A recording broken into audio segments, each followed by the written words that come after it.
Everyone mentioned today is innocent until proven guilty in a court of law, and everything I discuss here is theory until proven fact, even if it is.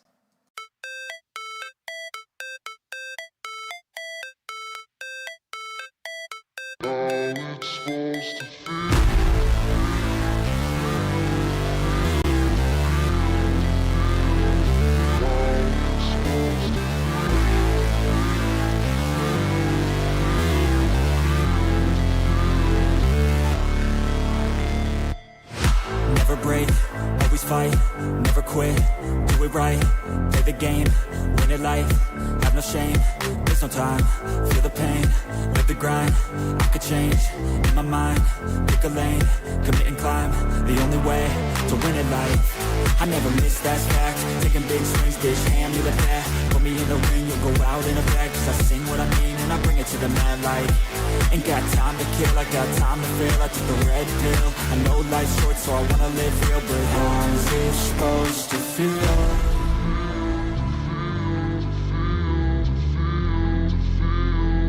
How's it supposed to feel?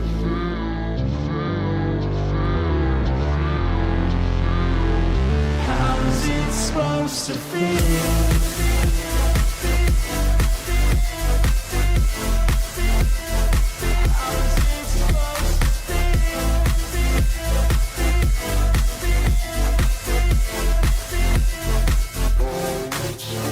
They wanna sing my name, but they holding back. They wanna say they hate, but they know it's cap. I ain't play no games, I just do that's fact. And I don't feel no shame, it's a mood you lack. I go crazy, nah bitch I ain't lazy. Track after track, I work on this shit daily. Pass me the jack, right as fuel, got me hazy. About to unpack all these things I've been chasing.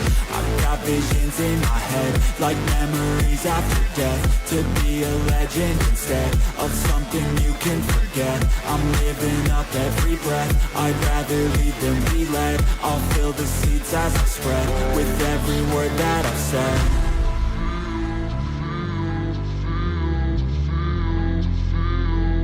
How's it supposed to feel?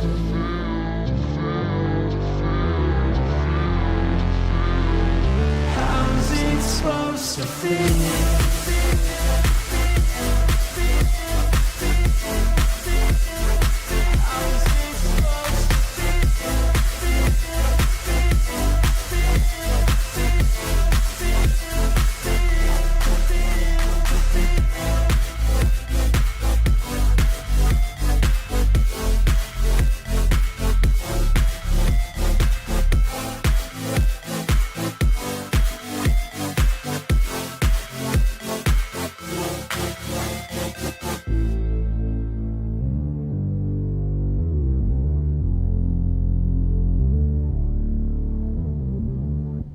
Hey guys, how are we today?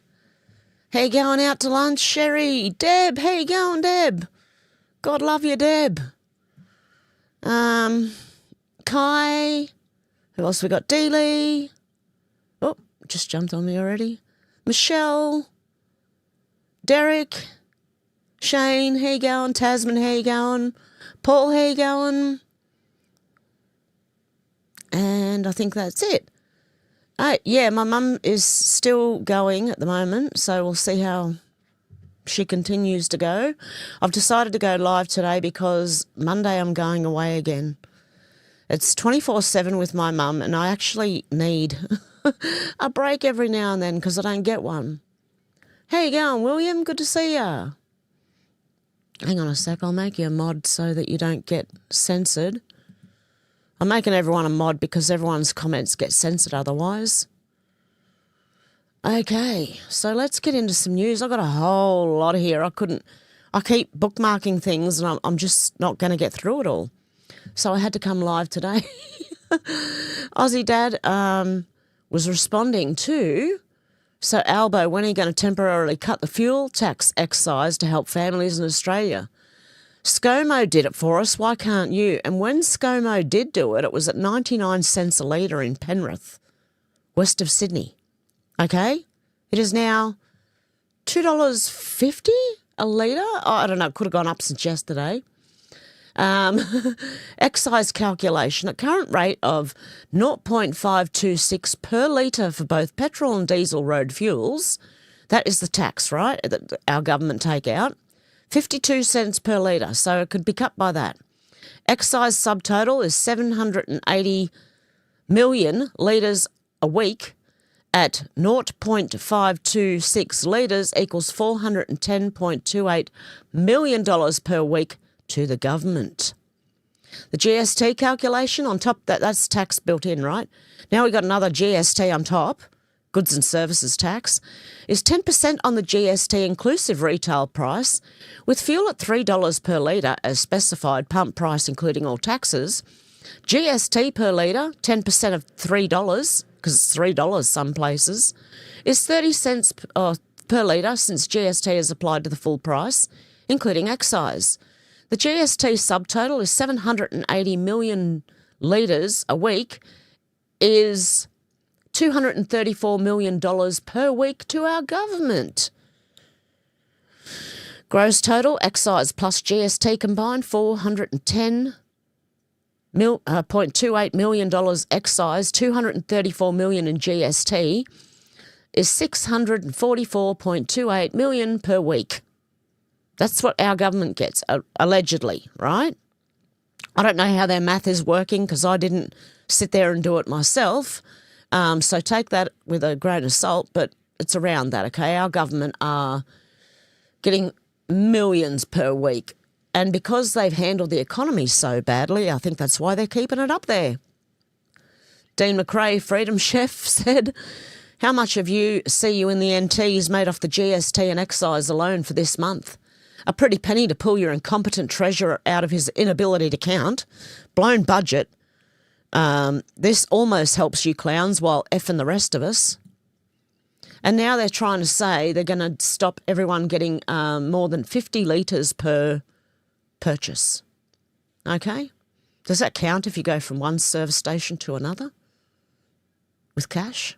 Can you still buy another 50 litres at another service station? Just asking. Okay, E.L. Jacobi said Tucker Carlson goes full mask off and promotes Sharia law. Under Sharia law, it strips away freedom of speech and religion, it denies women equal rights, enforces punishments like stoning and amputations, no Christianity allowed. But here is Tucker. But you should know, Seth, that the real danger is Sharia law. Sharia law. And you can tell when you go to a place like Abu Dhabi or Riyadh, like, oh man, I hope we don't ever wind up with a society like this with a rape rate of 0, where you leave your keys in your Lamborghini and don't ever worry about it being stolen. And bullshit. You know, if people want to get wasted, they do it at home.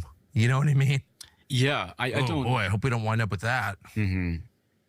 Yeah, I think that, I mean, Sharia law is obviously just a punchline. I don't know that too many people actually believe in the reality of that. And I mean, sure, like I said, you know, I'm a lawyer. I actually studied legal philosophy. Right. Sharia is not that different from other legal codes. A lot of our own legal code, the Anglo-Saxon common law, Anglo-American common law, derives ultimately from religious authorities. Do you believe them? Look at your country, because I don't. Looking at Australia, I don't believe them. Breaking 911, Tucker said there's not a single Western city that's thriving. Sharia law has made Islamic societies more advanced than the West. He is shilling for Muslims. So that should just absolutely tell you exactly what his thought pattern is. Melissa Tate, replying to Piers, oh God, not Piers Morgan, is it? Yeah. I think, is it Piers?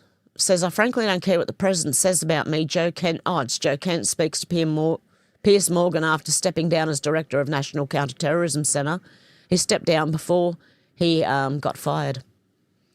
Melissa Tate said Joe Kent has chosen to go along with the deep state narrative that Iran is not a threat, even though they all repeatedly said it was. He's a turncoat. May said all of a sudden the intelligence says that Iran was not a threat and was not close to being able to develop a nuclear weapon. I guess these people were lying. So they all say they are. Look, watch this. Iran's nuclear program is galloping forward. It is enriching at higher levels, 20%, even 60%. In small cases, it's using more advanced centrifuges. We're now down, based on published reports, to a few months. If this continues, if they continue to enrich at the levels and in the ways that they're doing, it will get down eventually to a few weeks. So that is a concrete problem. We have an interest in putting that nuclear problem back in the box, because an Iran with a nuclear weapon or with the ability to produce fissile material on very short notice to get one is an Iran that's going to be an even worse actor. Iran has rapidly accelerated its nuclear program and reduced cooperation with international inspectors. Their breakout period is down from about a year, which is what we knew it was during the deal, to just a few weeks or less. Iran, the world's largest state sponsor of terrorism, has directly or by hiring criminals mounted assassination attempts against dissidents and high-ranking current and former U.S. officials, including right here on American soil. The president will not tolerate attacks on American troops, and neither will I. Our teammates were killed by radical militias backed by Iran and operating inside Syria and Iraq. Yes, it is true. Iran is closer to a nuclear weapon than ever before. If they chose to get a nuclear weapon, could probably get one within weeks. Iran's Okay, and people are saying, oh, I thought they already got rid of them a few weeks ago. You know, China was helping them, don't you? How did we know they didn't supply them with more stuff close to making a nuclear weapon? Anyway, Kevin Sorbo said, so the 12-year-old accused of shoving rocks in the mouth of a 12-year-old girl so his friend could rape her was just released by a judge. This is how you make repeat offenders. This is disgraceful. Who was the freaking judge? Richard Hirsch. This guy. Just remember his face, okay?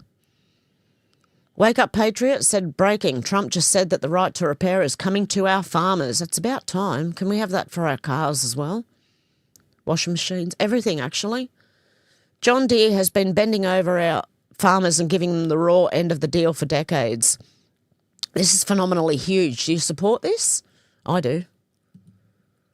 And I'd like to have it here too. I remember the guys when we were younger. The guys would always be out at the car working on it.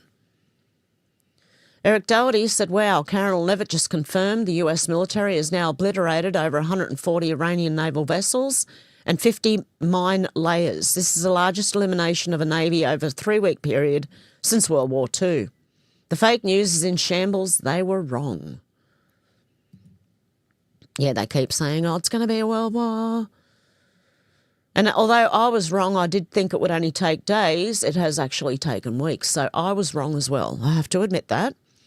Kevin Sorbo said the far-right Danish People's Party has soared in the general election in Denmark, running on a stance of anti-Islam and anti-immigration. And Cillian said, breaking, the far-right Danish People's Party have quadrupled their vote share in today's general election in Denmark, despite polling lowly. They advocate for closing Denmark's borders, limiting asylum and deporting refugees. The Danish people want their country back. Don't we all? I think we'll see this with One Nation here in Australia. Based Hungary said, shocking. President Trump declares the failed state of Ursula's European Union. Europe has gone woke. Europe is not recognisable. Not all countries. You look at Hungary, Poland, Czech and Slovenia, they've gone very much the opposite.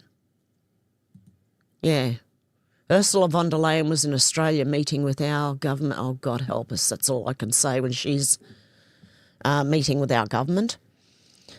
And we know, said, breaking, ICE agents are actively assisting with airport operations, making a real difference. ICE is helping. The lines are very low and it's working. Thank you, ICE. President Trump cares for the American people, even if the Democrats don't. There you go. People are getting through. Benny Johnson said this is about to get good. Now, this was all 26th of March, so this was like yesterday, I think. James O'Keefe tells me California fraudsters are flipping on the higher-ups, running the operation and revealing their funding. We went into the homes of one of the bad guys. They let us in. They were flipping on their bosses. I think somebody will go to jail. If they arrest someone right now, they won't be able to turn them on the higher-ups. Newsom and his inner circle have every reason to be sweating. The investigations are heating up and the American people are demanding accountability. Go, guys. And Wall Street Mav said Japan has agreed to open the Strait of Hormuz and escort oil tankers. So you got Japan joining after meeting with Trump the other day. Retards Down Under said breaking waste industry warns that waste collection may be paused due to the fuel crisis in Australia. The same fuel crisis the retarded Australian government is saying doesn't exist. Well, our government is telling us there is no fuel crisis, so stop going and stocking up on fuel. But we have apparently, allegedly, 500 petrol stations in Australia that have run out of fuel. So who's lying? Waste collections may stop due to soaring diesel costs. The waste industry has issued a dire warning to Aussies about their bin collections as the fuel crisis deepens. So that's where we're at. Okay, Wall Street Ape said American shows how it offhand the cloud seeding is getting in his town. An obvious grid pattern is seen. Both head of the EPA, Lee Zeldin, and RFK Jr. said they would stop our skies being sprayed with chemicals. The World Economic Forum confirmed it was BlackRock to James O'Keefe. Okay. The wheels of justice turn slowly. Now we're in... Okay, I wanted to do this, and I don't know if I should do it in a... Do you want to hear about Lucy Letby? I thought she was innocent from the beginning. She's that nurse that apparently killed, 7 or 8 babies in the UK? In England? Well, I didn't fall for it because I looked into it and found out that the hospital had a sewage problem and that the doctors were trying to cover up their own, what would you call it, incompetence maybe? Okay, good call back in today's Justice Gap piece about the CCR's latest fiasco. Sean Edwards has actually reposted the announcement at the time. He's the man who effusively praised the Lucy Letby police investigation, only to then become part of the CCRC team reviewing Lucy Letby's case. So the Justice Gap said, we'll play no further part in it. Last month, the watchdog took the unprecedented step of publishing an application timeline to, in its words, limit possible misunderstandings about the time spent so far reviewing Miss Letby's convictions. Our chair, Dame Vera Baird, has made a statement about Lucy Letby's application to us to limit possible misunderstandings. You can read about it here. What was this in response to? CCRC head of investigations to step down from Letby review. Okay, that doesn't make much sense without the rest of it. David Curtin said, Lucy Letby's ward manager, there's no evidence whatsoever against Lucy Letby other than coincidence. Lucy is the victim of a horrendous miscarriage of justice. She should be released immediately and replaced in prison by the people who framed her. And I agree. Okay, Stuart Gilman said damning indictment of the Lucy Letby investigation revealed in private eye. Better qualified experts than those who existed at the hospital or were used by the prosecution have described medical negligence on the part of the same senior doctors who accused Lucy Letby. Lucy Letby case part 10, second opinions. MD has seen joint case report by 2 experienced practising level 3 neonatologists on baby O. One of the baby's neonatal nurse, Lucy Letby, was convicted of murdering. The specialist looked at the notes in isolation and wrote individual reports before working together on a joint report, and it's obvious how much time, effort and detailed analysis went into it. The report gives a clear explanation as to how and why the baby died and the missed opportunities that were to save the baby's life. Most pertinently, according to these experts, the death has absolutely nothing to do with Lucy Letby. Intubation difficulties in 2015, an inquest into the death of a baby, Noah Robertson, found a Countess of Chester doctors had wrongly intubated. Do we see any more? No. So I think it's their faults and the sewage problem they had running through the wards, apparently. The Telegraph, which I wouldn't normally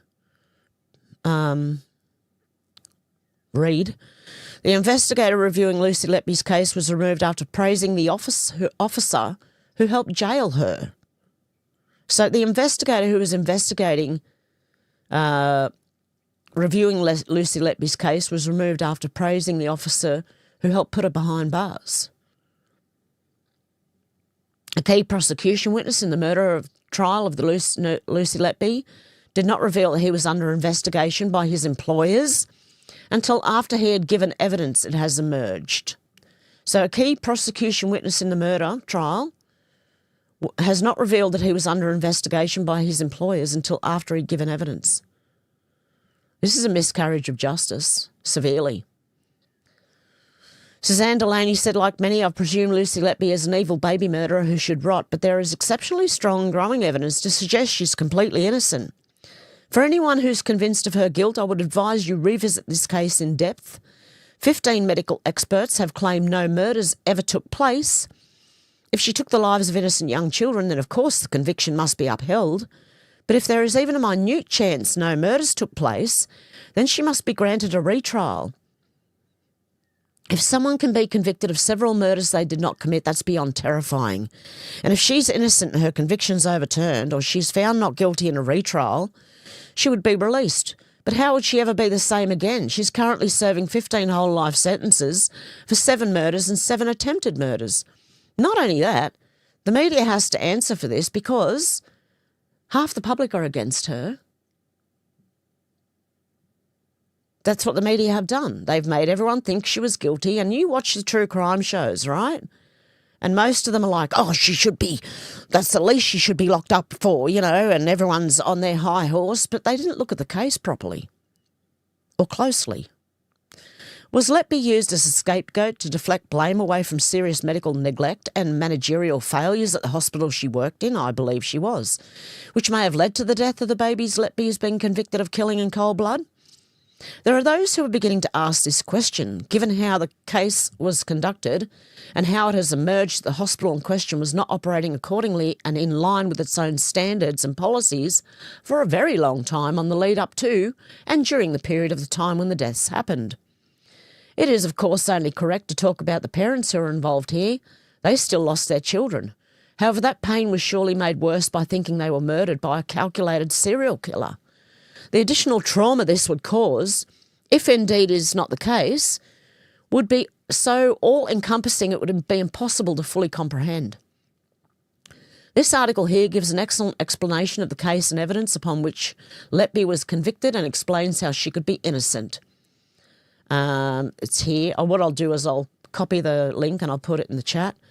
Veteran MP Sir David Davis, who has been assisting Letby's legal team, described her convictions as one of the major injustices of modern times.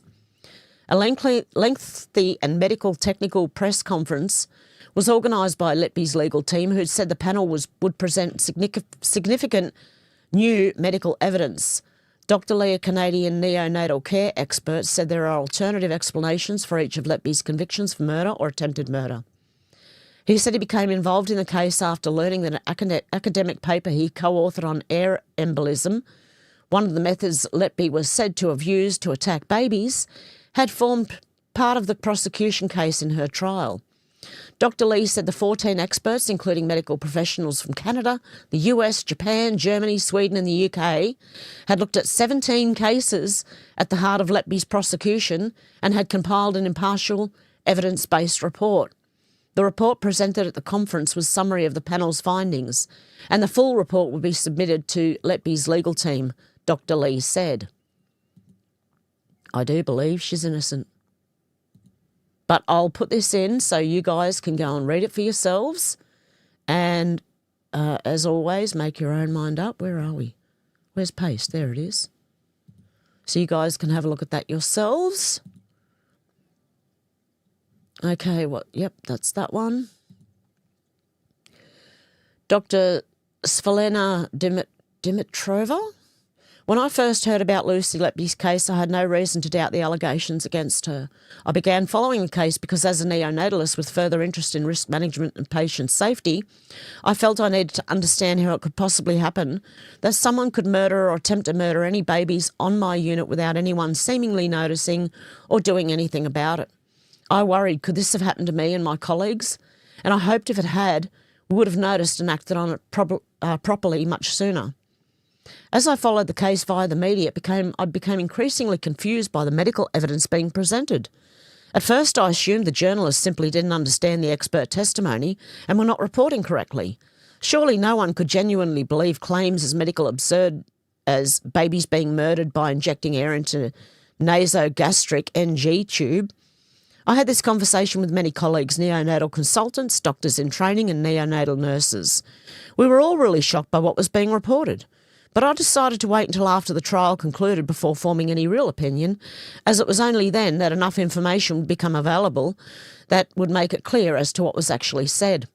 After the convictions, like many of my colleagues, I sat down to watch the interview with aspiring TV star Dr. Ravi Jayaraman. JRM. My jaw dropped as I heard his appallingly misleading statements about extubation made on national television. I've still kept the messages I exchanged with neonatal colleagues that evening. All of us who watched were saying, surely he didn't just say the only possibility for a 25-weeker to have extubated was for it to be done deliberately. I cannot even begin to explain how absolutely ridiculous that statement is. The sensational manner in which it was also delivered immediately made me ask myself, did I make a cognitive error in assuming no actual real doctors could have said the medical nonsense reported by the journalists? Is it possible that the experts and medical witness doctors involved really have said things that were so ridiculous in court and got the judge and jury to believe this nonsense? Then I started looking through the information publicly available post-trial, and I discovered that yes, this kind of flawed medical reasoning had indeed been accepted as fact. I was really shocked and decided to speak up, which I did as soon as the media gag was lifted. Thank you to Felicity Lawrence, Guardian News, for making me feel safe to speak up. At the stage when I first spoke up, I didn't know whether Lucy Letby was innocent. What I did know, however, was the medical basis of her conviction was deeply flawed. I also knew, but this was due to my law degree rather than me being a neonatalist, that there were multiple legal reasons for why this conviction was unsafe as well. However, I wasn't as interested in this as I wouldn't want for someone sentenced to be quashed on legal grounds if they were genuinely guilty. It remained possible, as far as I could see, that Letby had harmed the babies. What was certain, however, was that if she did, she certainly didn't do it in the way that was claimed. However, it stands to reason that a serial killer could more easily operate in a unit where substandard care was the norm, when overall competence is low. People are far less likely to recognise when something is seriously wrong, something I know very well from personal experience of being a clinician dealing with risk and having worked for the CQC and the Occident Inquiry. I hope I said that right. After some time, I was instructed as an expert in the case. I took some annual leave and temporarily left the Occident Review so I could give myself some time to properly look through everything. Then I discovered many incidents of significantly substandard care with subsequent lack of insight by the clinicians involved and almost complete absence of meaningful learning from mistakes. Unfortunately, neither of these are uncommon events in maternity and neonatal care these days, and neither is scapegoating someone. However, what was truly stunning in this case, and was definitely new to me at that point in time, was scapegoating via the criminally convicted serial killer route. Usually people are just bullied out via employment tribunals, GMC, NMC, and occasionally via the criminal courts for gross negligence, manslaughter route. For 1 year now, I've lived with the knowledge that a committed, hard-working, competent nurse is in prison for crimes that never happened, whilst the doctors responsible for very poor care remain celebrated as heroes and continue practising without consequences, and the medical experts also continue to practice with no consequences. Putting this out there here for the record, not much else I can do. Thank you so much to Dr. Phil Hammond for continuing to expose this disgraceful MOJ. Wow. I'm going to make that a video all on its own. I'm going to cut this. So later, if you see a Lucy Letby video from me, you will realise that it's the same from this live stream. Mr. Poole 3.0. Why is there a 3.0? Holy crap, President Trump just bodied a fake news reporter at the White House. Reporter said, why didn't you invoke the 1977 law to impose tariffs in your first term? And Trump said, because in my first time I was fighting lunatics like you. Yeah, exactly.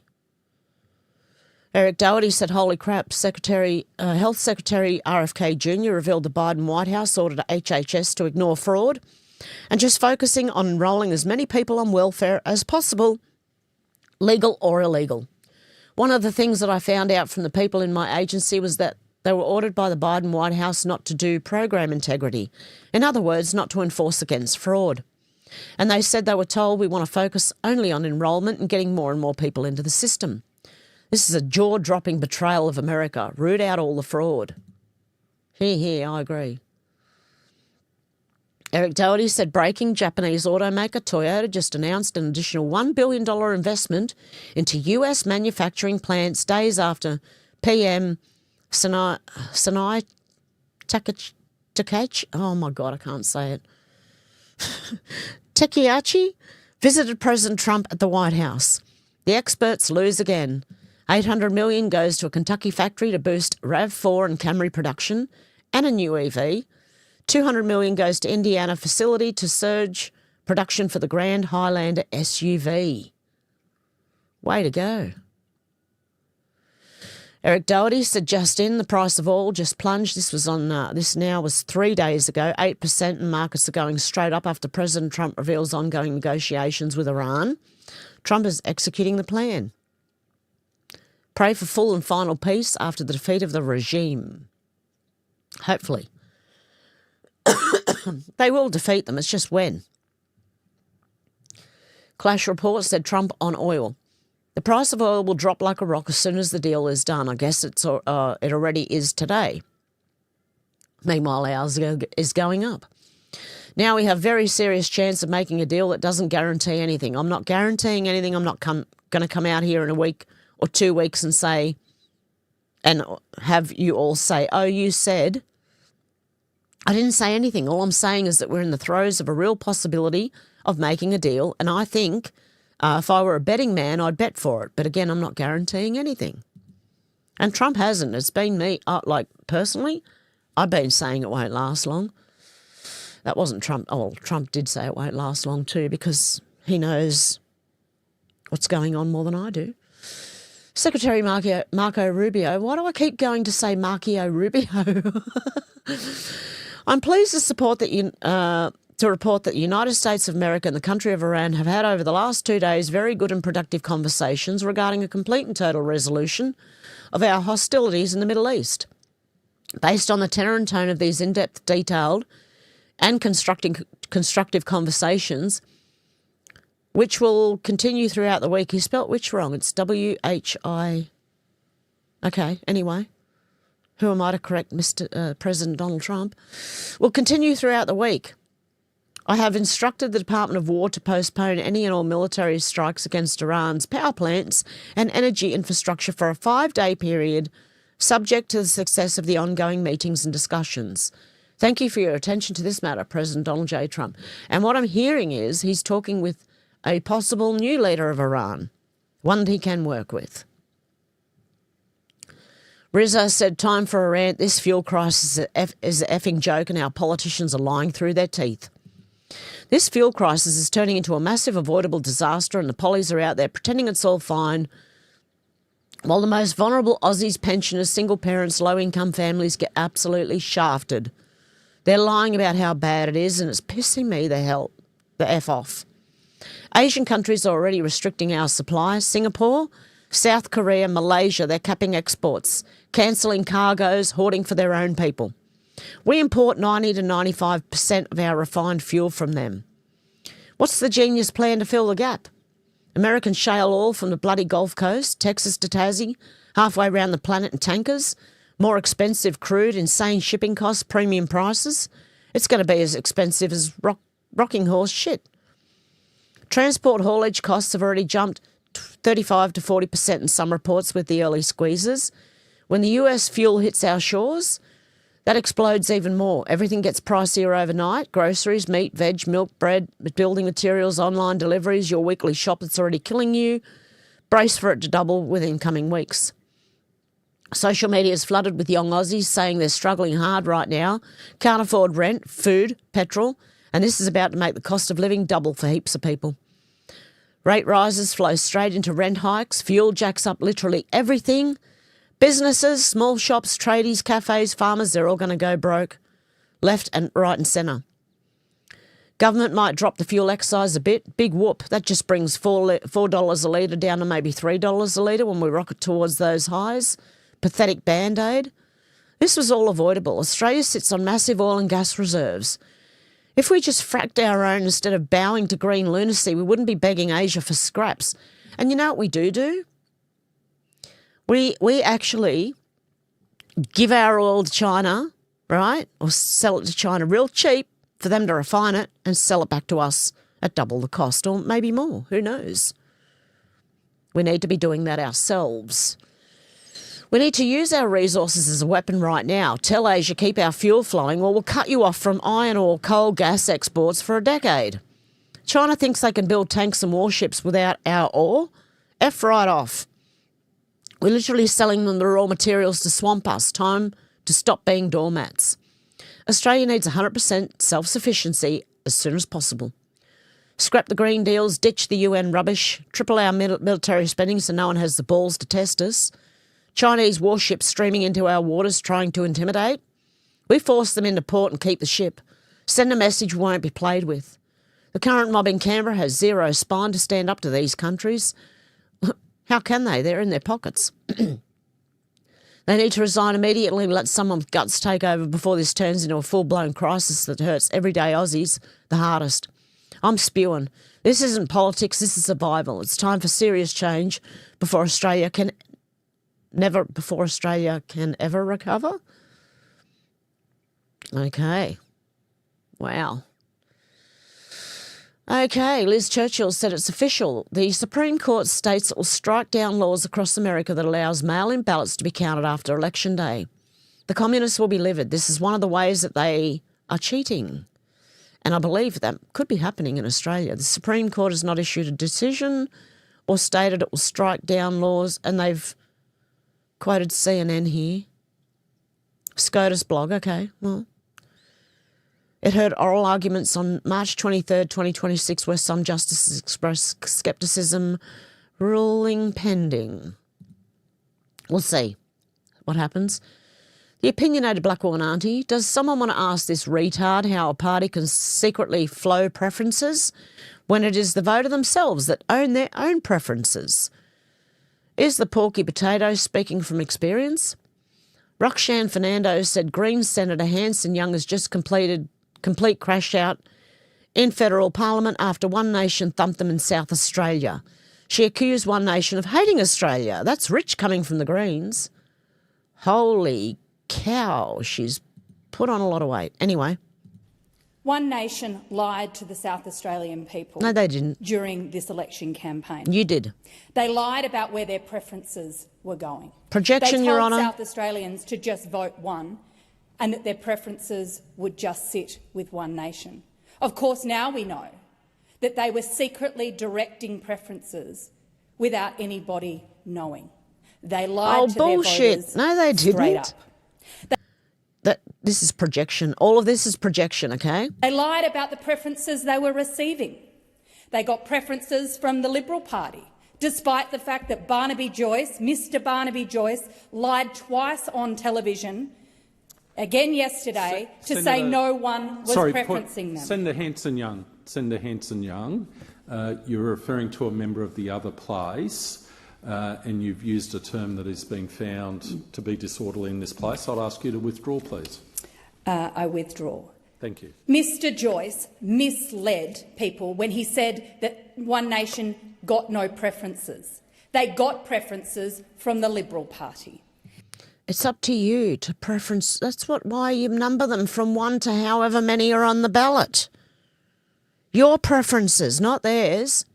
Jack the Aussie said, geez, what happened to Sarah Hanson Young? She's one big unit. Smearing One Nation in Parliament today. Looks like she's also been smearing too much peanut butter.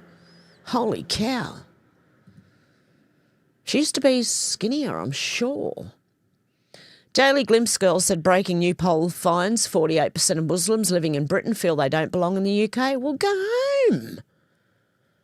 What is so hard? If you don't feel welcome, go home. Many claim that the rise of Islamophobia is making them consider leaving Britain imminently. What do you think of this? I hope they do, for Britain's sake. God love Britain and the British people, for God's sake. Okay, I just need a tissue. It's gotten really cold here in Australia all of a sudden, in Sydney, or the East Coast anyway. Okay. Okay, 1 in 3 British Muslims consider leaving the US. They're not British Muslims, they're just Muslims. Tim Pool said it's like a switch was flipped. Colin Wright said it's impossible to take anything Joe Kent says seriously when he immediately snuggles up to Candace Owens, who is one of the most insane, evil and sociopathic liars the world has to offer. Hey, we've been catching, I've caught something. Other people have too. When she said that Joe Kent didn't leak her anything to attack Erica Kirk. This is like people died with COVID, not from COVID, okay? She said Joe Kent didn't leak her any information to take down Erica Kirk. She did not say he did not leak her any information. Full stop. Just, he didn't leak me information to take down Erica Kirk. And if she was Charlie Kirk's best friend, I would like to ask why she's trying to destroy his legacy right now. But anyway, that's just me. You don't have to agree with me. You can listen to whoever you want to. Insurrection Barbie said, against the wishes of its population, lie, look at the polling. Against its own interests, lie, look at the history. Trump said he would never do this. Lie, he was talking about this in the 80s. He's no different than Rachel Maddow. I'm not going to play the whole thing. Tucker's just as bad. I used to really like Tucker. Gunther Eagleman said double breaking. Mark Wayne Mullins' nomination has just advanced through another vote and Senator Kennedy started to roast Dems just moments later. There are 2 things that can be done to prevent Democrats from using the pain of the American people to use as leverage against Trump. If I were king for a day, and I'm not, and I don't aspire to be, and I wanted to avoid shutdowns, I would do 2 things. I would provide that members of Congress can't be paid during a shutdown. Brilliant. And I would provide that members of Congress can't leave Washington, D.C. during a shutdown. Another brilliant idea. This is something every American would support. It's common sense and makes them think twice about before effing the American people. And I agree. They should. They shouldn't be paid. If they're going to shut down the government, they shouldn't be paid. And then if you can stop them from leaving Washington, D.C. during a shutdown, even better. Brandon Straka said printer ink prices draw backlash after a shopper breaks down the cost. A $63 cartridge holds about half an ounce, nearing 30,000 per gallon. This should be illegal. That's ridiculous. We all face this, okay? Every country, I'm sure we do. These things are really expensive, right? And you use them a couple of times and the ink's gone. Does anyone remember when you used to be able to buy the refill and refill it yourself? Oh, God love you. At Shannon Spear 8,751 donated $7.99 through Super Chat. Testigles, sneaky have making me pay late fees. When I checked this morning there was no notification. Oh, God love you, Shannon, you legend. I'm sorry, I snuck in here this morning and late as well. I didn't schedule the stream until an hour before I went live. So I do apologise. I kind of had to wait until, like I said, if Mum was up in time and I could do everything that I needed to do in time. Okay, Joe Lang said Trump is transforming the world. Everyone else is along for the ride. For almost 50 years, the world has been paying a terror premium on the price of oil because of Iran. Iran was set up as a centre of terrorism and forever wars in the Middle East as a means of financial control over the world's energy supply. Those days are now over. The Strait of Hormuz will now become a protected waterway for global trade, protected by regional responsibility and shared interests. The world will now guard its free passage for the future. This is going to cause a crash in oil prices when it finally comes through, a drop in inflation and a kick off the economic boom times ahead. The terror premium will no longer keep oil prices artificially high. Same with all other trade. The CIA, shadow government-created, armed, trained and funded terrorist groups are also coming to an end. Threats to global trade are being removed and are the last barriers to a free commerce in the incoming golden age. Oil will crash. Energy analyst Phil Flint just went full truth mode, praising Trump for smashing the 50-year terror premium we've paid on the Strait of Hormuz. Phil Flynn, the world's going to thank President Trump. We've been paying a terror premium on that strait for the last 50 years. He predicts a coalition of European allies will join the US soon. Iran's chokehold is broken after our decisive hits. No more free terror tax on global oil. Trump's forcing Europe to finally step up and secure the flow they depend on. America's done carrying the load alone. Time for real partners to pay their share and keep prices crashing. And Australia? We have wusses in charge. Little wussies. I'm surprised they even know how to wipe their own bottoms. The people in charge of Australia right now. Insurrection Barbie said all these people on the fake right know damn well no one except Trump will stand up to Iran. And it's clear these people are fighting for the survival of the regime because they meant to help China and Russia. Tucker's not even hiding it anymore. He's having CCP agents on his show telling you America needs to relinquish hegemony. Tucker's gone off the deep end. There's a few of them that have. Stefan L said, you're saying that it's inherently unhealthy to live in a fat body? Yes. Where did you get that evidence? What? So the claim that you're saying is that it is inherently unhealthy to live in a fat body. It's inherently unhealthy to have excess body fat. Yes. Yep. Okay. Where are you getting that information from? Oh, okay. There are dozens of MRT trials that show having excess body fat. Dozens is causal, not correlated. Oh, no, that's not true. There's no disease that just fat-bodied people get. I didn't say that. But obesity lends itself to all-cause mortality across the board. Have you heard of something called adiposopathy? Mm-hmm. Okay, so you know it means literally sick fat. And you understand how it works? Mm-hmm. Okay, tell me how it works. So it's an additional layer of fat in the stomach area. No, that's not what it is. It works as follows. When we eat too much food that has energy that we're not utilizing, the body needs to put that energy somewhere, right? So it puts it in fat cells. So it puts it in initially subcutaneous fat cells, a little bit of visceral fat, which is fat around the organs. And at first you have hyperplasia, which means we're recruiting new little fat cells, which isn't necessarily a bad thing up to a point. Now, the issue is that once you can no longer recruit more fat cells, right, you get hypertrophy. So the fat cells start to expand. And this is exceptionally dangerous because what ends up happening is the blood vessels get outpaced. So the fat cells can't get oxygen and they start screaming, literally. And when they do, they release cytokines, inflammatory proteins, right? I want to pause. Oh, no, of course you do want to pause. Okay. Because it's irrefutable. You don't even know what I'm talking about. Whoa. So the claim that you're saying is that it... Who? I want to know where this came from. Obesity is not healthy and pretending it puts lives at risk. Well, it is true. Even I know that. Oh, hang on. I'm going to make you a mod just so you don't get... because people get censored on here, so I'm making everyone mods just to let you know. Drew Pavlou. Yeah, but that's she's right. She's right, okay? This lady's just doing the positive body thing. Yeah, but it's not healthy. That's the thing. Drew Pavlou said massive 25-person brawl in Western Sydney today. Multiple people attacked with hammers, metal rods and knives. Fight broke out over food at EID celebrations to mark the end of Ramadan.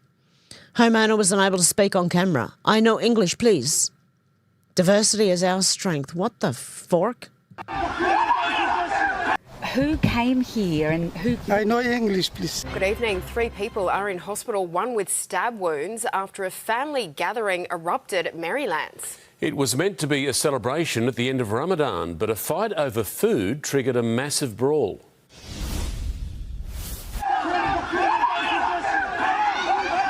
From family gathering to near-fatal food fight. At least... And that's family. Mm-hmm. That's family. One man knifed, 2 others severely injured. I think I saw around 20 men throwing punches at each other. The brawl triggered, witnesses say, when uninvited guests from around the corner converged on the Mark Street home at Maryland's. Some were armed. But I did see some like metal rods maybe. Okay, well that makes more sense then. Maybe a hammer. 3 people taken to hospital, 1 man with multiple stab wounds to the back. 2 victims sent to Westmead, a 3rd to Blacktown. The homeowner not able to speak on camera. Who came here and who... I know English, please. Police shutting down the street, a forensics team also called to the scene. Officers treating the situation as domestic violence. Get him out. Kick him out. That's all I can say. Yeah, Hunger Games Muslim edition. That's a good one. It's the Hunger Games Muslim edition. Zachary Tisdale said, turns out Trump had more intel on Iran's military capabilities than podcast bros. Who would have thunk it? He does. At Shannon Spear 8,751 donated $2.99 through Super Chat. Obviously hangry? Give him a halal Snickers bar. On you, Shannon. You're a legend. You guys are legends, honestly. Unlimited L said new the registered sex offender who randomly threw a 63-year-old man in a wheelchair to the ground, repeatedly slammed his head into the sidewalk till he died, has been sentenced to 22 years. The judge previously rescheduled the sentencing hearing because he could not stop crying. Gabriel Vargas Garcia, 28, pleaded guilty in January to second-degree murder and 2 counts of malicious mischief. Prosecutors said Vargas Garcia randomly attacked and killed a 63-year-old man in a wheelchair at the Bellevue Transit Centre in 2022. Investigators said he kicked, beat and smashed the victim's head into the sidewalk shortly after being released from jail for a prior assault. The judges need to be held accountable. Like, if a judge releases someone who's committed a violent crime and they go and commit another violent crime after the judge has just released them, that judge should be in jail with them.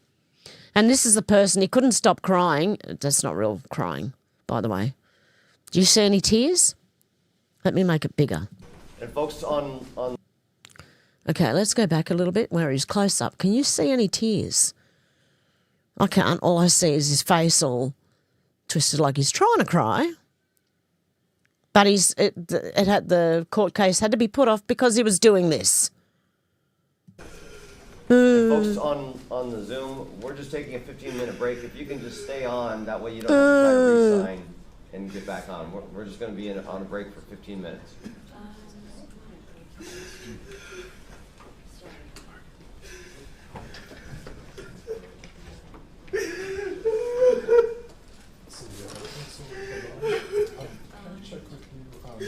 I see no tears. I'm sorry. I see nothing wet on his cheek at all.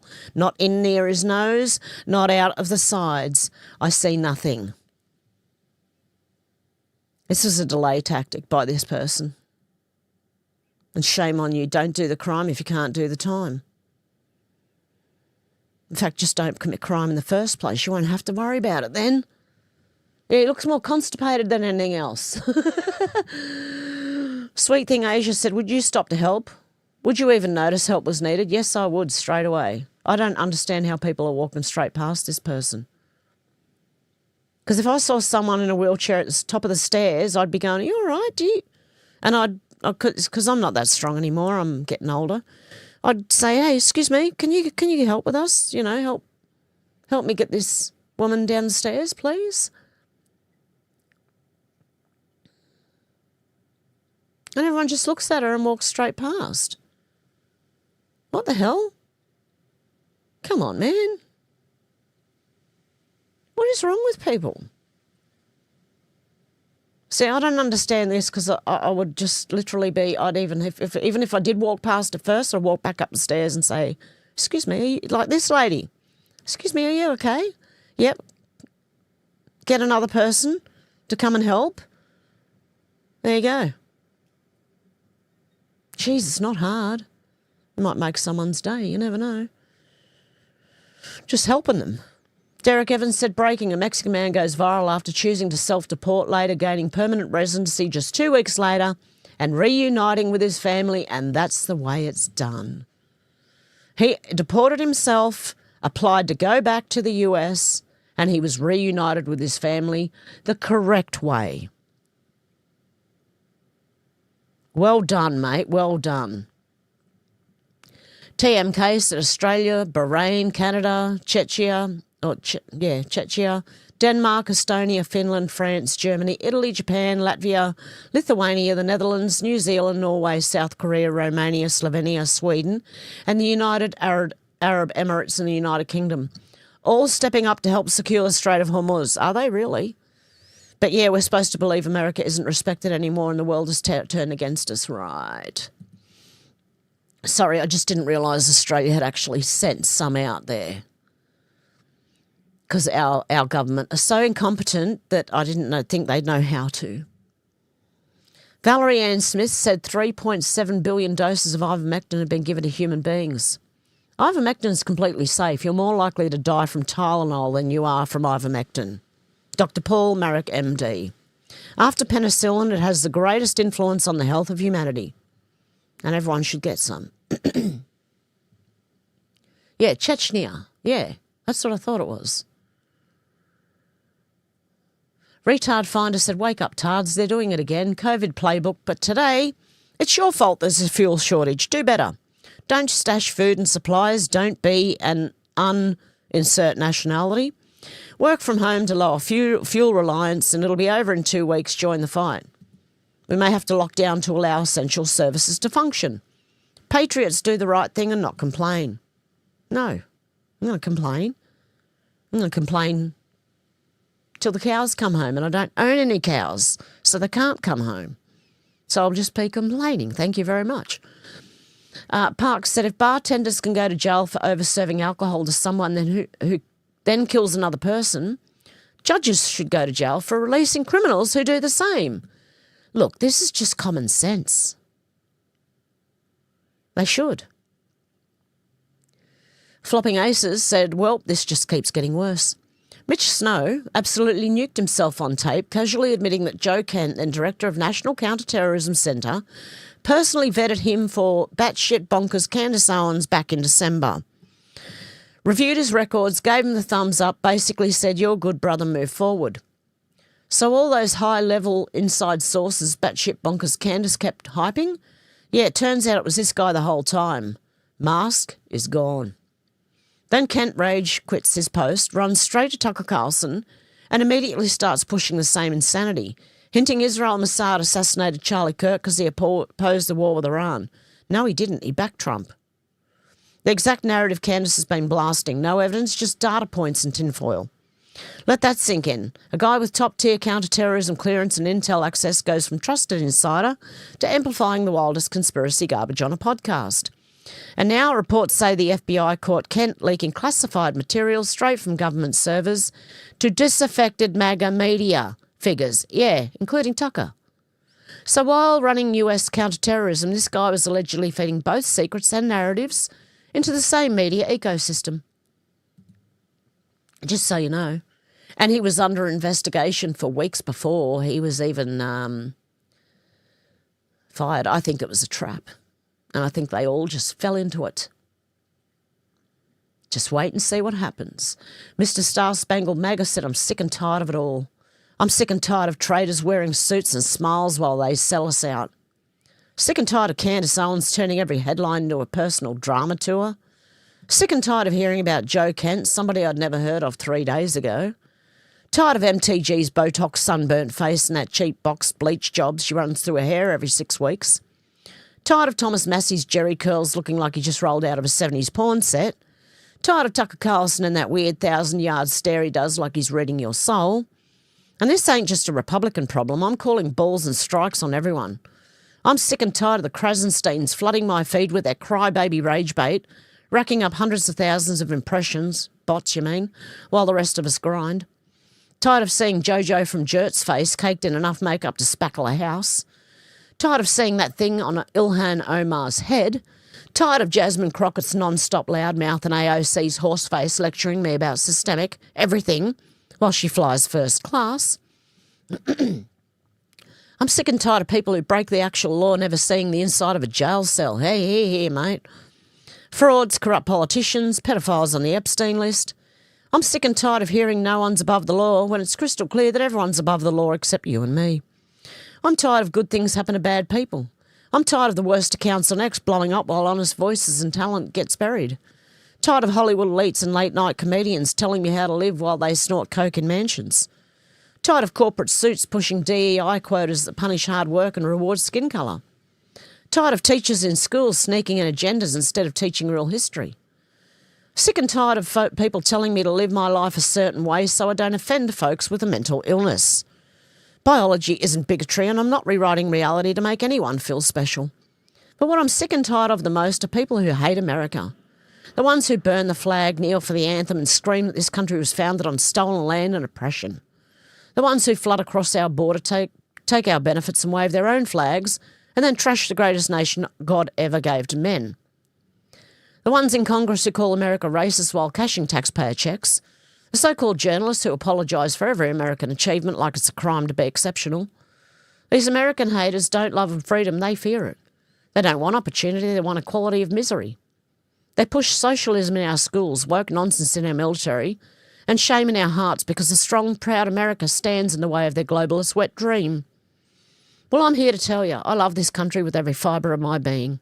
I love the dirt in my backyard, the fireworks on the 4th, the smell of barbecue on a summer night, and the fact that my 3 kids can still dream bigger than anywhere else on earth. I love the Constitution, the Bill of Rights, the flag that flies over my house, and the men and women in uniform who've kept us free. I love that we're the only nation on the planet dumb enough and brave enough to say gimme liberty or gimme death and actually mean it.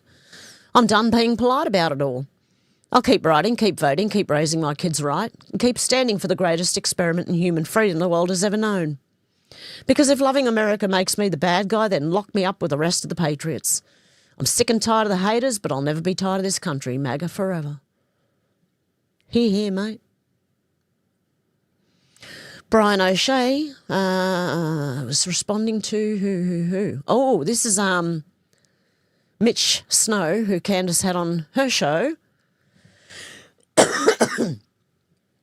to back her Erica Kirk thing. Accidentally revealed Joe Kent has been in communication with him and Candace Owens behind the scene. Joe Kent is the guy who vetted Mitch Snow and gave him and Candace the go-ahead to put the fake Fort Huachuca story out. Candace has claimed to have inside sources that leak her information. At this point, I think it's safe to assume that Joe Kent might be that inside source. If what Mitch says is true, then all parties involved might be in some big trouble. I think they are. And Brian O'Shea said if this is true and Joe Kent used government resources to vet this guy, we're talking a whole new level of violations like the Fourth Amendment, constitutional level violations. Essentially, it would mean, if true, that assets of our intelligence community were used without authorisation to target a private citizen at the request of a private citizen. Granted, Mitch Snow is a piece of shit, but he still has rights.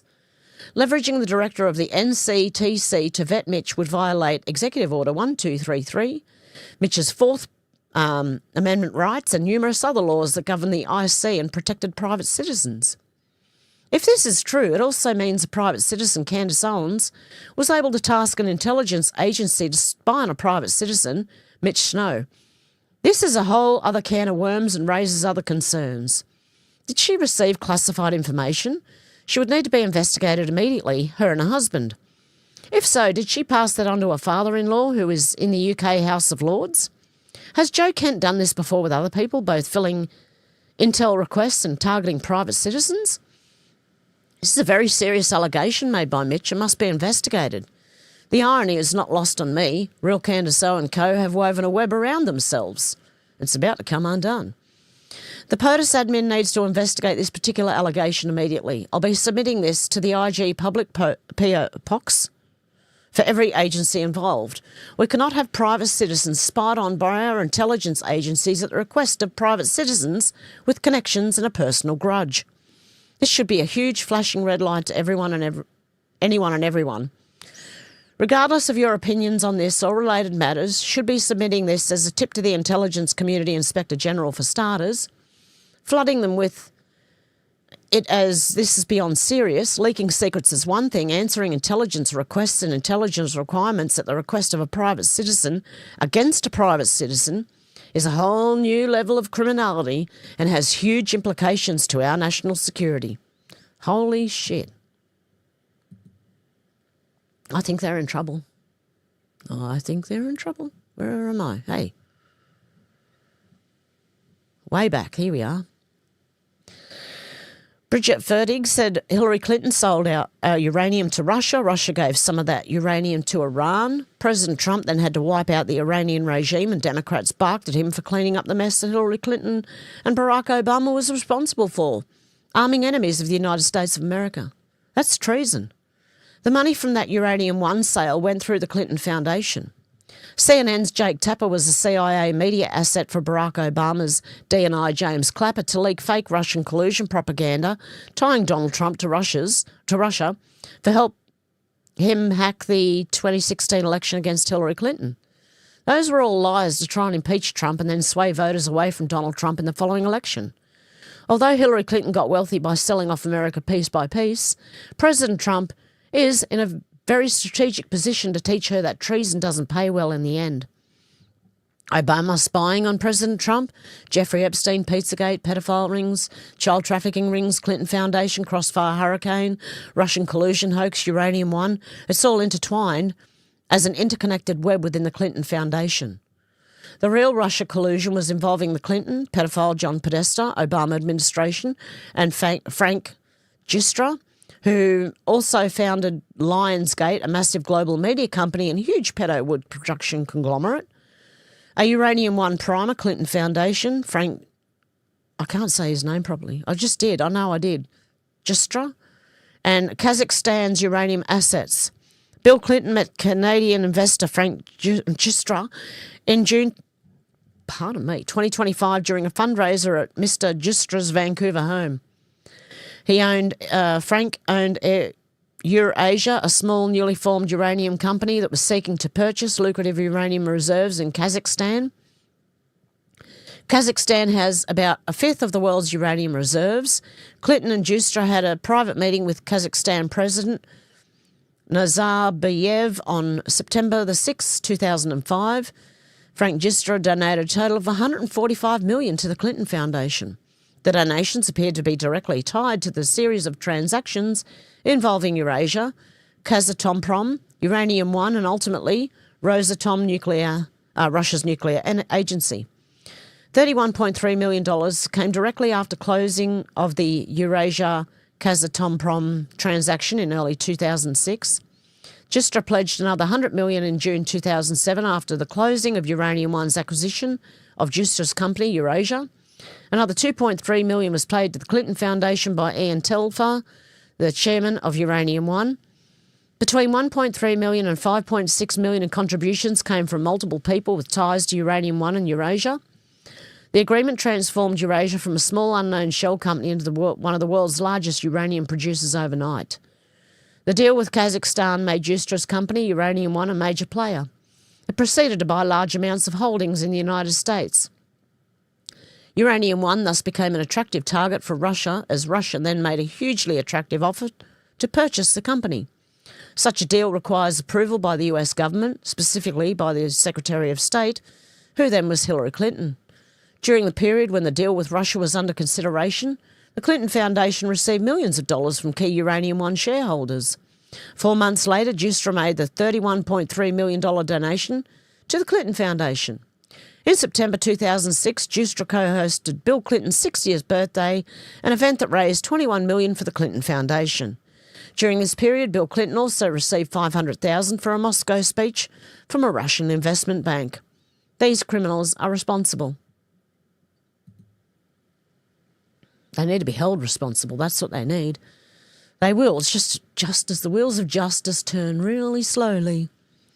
Eric Doherty said just in, this was on the 22nd of March, President Trump confirms he's weeks ahead of schedule in the Iran war. The United States has blown Iran off the map, and yet their lightweight analyst David Sanger says I haven't even met my own goals. Yes, I have, and weeks ahead of schedule. Their leadership is gone, their Navy and Air Force are dead, they have absolutely no defence, and they want to make a deal. I don't. We are weeks ahead of schedule, just like their incompetent election coverage of me. The failing New York Times always gets it wrong. Okay, and now that he's started to make a deal with apparently a new leader of Iran. See, some of this now, because it's the 22nd of March when this was posted, and now it's the 27th, it's 5 days old. That's why waiting too long is not is not good. Breaking, the White House just posted the exact moment President Trump was right when he said Iran has missiles that can hit Europe and soon America. Iran just stunned gullible Westerners by hurling a rocket at Diego Garcia, putting cities like London and Paris at risk, which I mentioned in the last stream. Trump, February 24th, 2026. Iran has already developed missiles that can threaten Europe and our bases overseas, and they're working to build missiles that will soon reach the United States of America.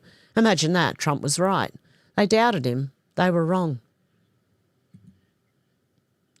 Eric Doherty said breaking, Iran plays tough guy with President Trump, promises to attack all US and allied, infrastructure in the region related to energy, information technology and desalination.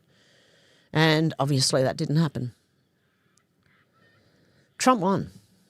He's going to win this no matter what. Gunther Eagleman said it's official. The entire world knows that Iran has 48 hours at the most to comply and allow the Strait of Hormuz to be opened safely. Okay. So it's late news. Like, it's too late for this news now. Same thing. Wow, stunning moment as US Israeli bombs violently explode on top of Iran's Fuel airbase. The Iranian filming this is screaming with joy. The shockwave those strikes make is insane. Let's have a look.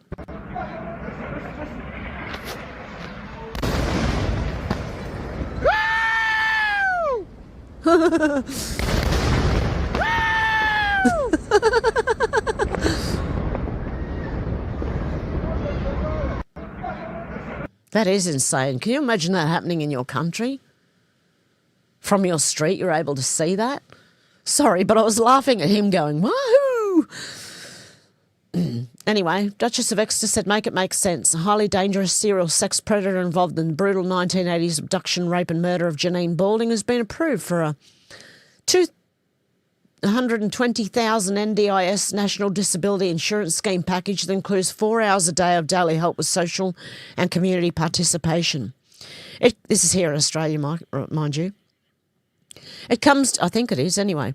It comes despite a judge raising questions about the effectiveness of such support for a prisoner who seems beyond rehabilitation. Or the NDIS, I think Australia's the only one with that. In 2024, Judge John Pickering heard that Wilmot was on an NDIS plan when he breached court orders 11 days after his release from jail by viewing violent and extreme pornography involving degrading sexual acts on women and teens. At the time, he was being strictly monitored and receiving 8 hours of support with daily life and 16 hours weekly of assistance with social, economic and community participation, as well as access to behaviour and health support professionals. And people like this get on the National Disability Insurance Scheme, but disabled people can't. And he's a dangerous sex predator. Okay, Dr. Joseph said 23% of schizophrenia patients in the largest NIMH study ever conducted tested positive for anti-gluten antibodies. In health controls, it was 3%. We are not talking about a subtle statistical blip. We're talking about a 7-fold difference, sitting in the research for years while patients stay on medications that may never fully work for them. Up to 30% of people with schizophrenia may have a dietary root cause. That number should change how every psychiatrist practices. I found that very interesting. I would love to talk to Timmy about this. Can I bookmark this to medical? Is there? Yep, there is a medical folder. 0420 said, I'm short on time at the moment, but suggest reading all drops containing the word blockade. The blockade was just removed. Mueller, Iran, I'll post a few, you'll get the picture. Blockade removal equals D-class. Sequence of the storm, the last step is Russiagate D-class in the hard-to-swallow crimes against children. No more games, March Madness. The public will soon know. Wilson, HRC, Frazzle Drip. Mueller blockade end. Fake investigations by committee members will not delay what's about to be unleashed. EU sanctions Iran. Leaders of EU only care about protecting flow of money, not the safety or security of their people or the world. Iran deal orchestrated for the sole purpose of lifting sanctions, blockade to allow access of foreign businesses for individual and co-wide enrichment, scam. Nothing to do with nukes, it's cover. Hussein pallets of cash, Hussein secret authorisation to convert USD. More coming, no MSM coverage. Got popcorn? And this was in June 11th, 2018. From the keyboard. Okay, so for people who don't believe in I just suggest that you go look at it for yourself. Some of it you won't understand, which is fine. Some of it was just numbers, but most of it is easy to understand. It's just asking questions. Page 11, previously classified scope. Rod Rosenstein to Mueller, I think it was. The scope memo highlighted within Mueller report confirms the dossier was the tool used by Rod Rosenstein to justify SC and was the primary vehicle to which Rod Rosenstein tasked Mueller. So if the dossier was known to be unverified and fake, then how then was an investigation started to begin with? At what point did Mueller determine there was no collusion? This is about Trump-Russia collusion that they made up 18 months ago. Was the investigation kept ongoing as a talking point to rig the midterm elections? Was the investigation kept ongoing to retain the blockade to essentially restrict POTUS from unmasking and informing the public as to the truth about what really happened? Was the investigation kept ongoing to protect those who knowingly committed treason or sedition? No blockade equals game over. There are puppets and there are puppet masters, which is Mueller. Attempt to replace JC as FBI or director failed. Attempt to regain FBI controlled. Who was JC? Sometime, if you go on the keyboard, you should be able to hover over this and it should give you suggestions as to who this is. Plot and plan back up to initiate SC to safeguard against criminal prosecution. I believe that's, what do you call it? The court. RE illegal and criminal actions. SC blockade. SC loss of FBI command control safeguard. Supreme Court, that's it. DOJ depends on what agency for investigating criminal actions. Mueller, Uranium One. Mueller, Epstein, Berry and cover-up. Mueller, plot to remove duly elected POTUS. Biggest scandal in American history, treason. 2019, year of the boomerang. Yeah. Ashton Forbes said, so anyway, I figured out that UFO thing. The United States solved gravity decades ago. It's connected to electromagnetism via an extra dimension. Tesla was right, but Einstein was right too. There's an ether and relativity. Okay, this is going to get beyond me. And relativity allows for particle accelerators to produce real local gravity effects like how we were afraid the LHC was going to make a black hole. This physics makes fusion reactors trivial. The orbs you're seeing flying around are dense plasma self-organised by its own electromagnetic fields, with fusion happening for energy production. They are also linear particle accelerators that build up huge amounts of energy and use the byproducts for thrust, like a mobile waterfall of plasma. It's a hyper-efficient design that utilises the property of plasma sheaths for the next level aerial capabilities such as 360-degree movement. These dense balls of energy soften space-time, make it easier to produce a bridge or tunnel instantly between 2 points. The geometric patterns, equilateral triangle specifically, has a purpose. At the centre there is a null zone where all the electromagnetic fields cancel out. That's the safe spot for your wormhole or warp drive. I don't know who figured out spinning them around to help soften space-time further or converging them to exponentially amplify energy, but bravo, you just made a wormhole. You do need a destination, though. Since everything is electromagnetic, the answer must be a counterforce to the originating wormhole. 3 orbs plus 1 or 3 orbs plus 3. So if you can make sense out of this, you're very much smarter than I am. Aliens? Sure, yeah, they're all real. Did you miss the part where I said we can make a wormhole? Also, this means energy is free, by the way. Bonus, cold fusion was real, and ether, aka 0-point energy, is the outside source of the excess heat measured.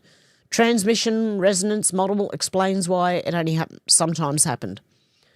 Randall Mills of brilliant light power has the experimental proof. His calorimetry data shows excess that cannot be explained by chemistry. He's just wrong. It's not hydrino, space-time. It's being manipulated on via relativistic effects on tiny scales.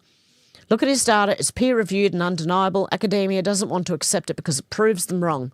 Have a good day. So I hope at least some of you understood that, because to me it's Greek. I don't know.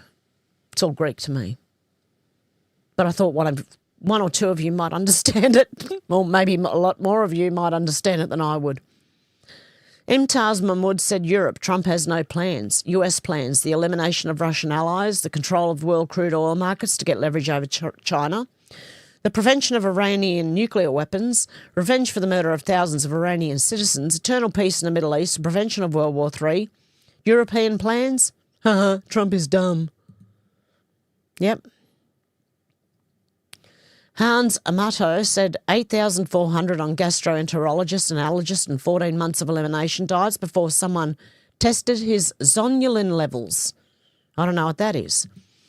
Had a client come to me after being told he had IBS, possible Crohn's, maybe a sensitive stomach. He'd cut out gluten, dairy, eggs, soy, corn, nightshades, histamine foods. Was eating 7 foods, lost 22 pounds he didn't need to lose. Still bloating after every meal. Still waking up looking 6 months pregnant by dinner. Sounds like me. The allergist ran a skin prick test, came back negative for everything. The GI ran an endoscopy and colonoscopy, both clean. Hello? I'm waving over here. Sounds like me. Must be stress related. That's what they tell everyone. Give him a prescription for dicyclomine. Where's Timmy? Dicyclomine, and told him to try yoga. Nobody measured intestinal permeability. Hey, hello, intestinal permeability. Nobody checked what was happening between the cells of his gut lining. Nobody even considered that the barrier itself was the problem, not the food passing through it. We ran zonulin through the roof. His tight junctions were blown open. Every food he ate was triggering an immune response, not because of the food was the problem, but because his gut wall was letting partially digested proteins into his bloodstream where they don't belong. His immune system was attacking food particles like foreign invaders because to his body they were foreign invaders. The issue wasn't removing more foods, it was fixing the barrier.